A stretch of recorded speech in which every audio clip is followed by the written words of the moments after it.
23 તારીખથી 5 દિવસથી પાણી ભરાઈ જવાથી જીવજંતુ નીકળે એ માટે આ સ્ટ્રીટ લાઇટો 5 દિવસથી બંધ છે.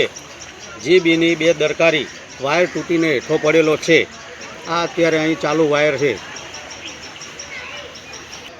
નગરપાલિકાવાળા 5 દિવસથી પાણી ભરેલું છે, તો આ નગરપાલિકાવાળાઓને નમ્ર વિનંતી કે સ્ટ્રીટ લાઇટો ચાલુ કરી આપવામાં આવે.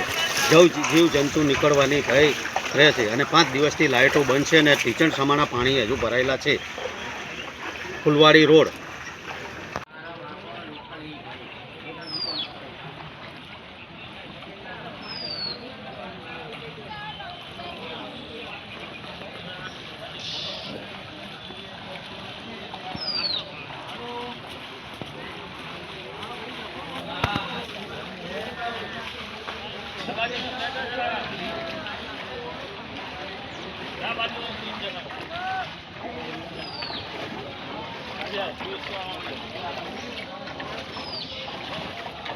આ બાજુ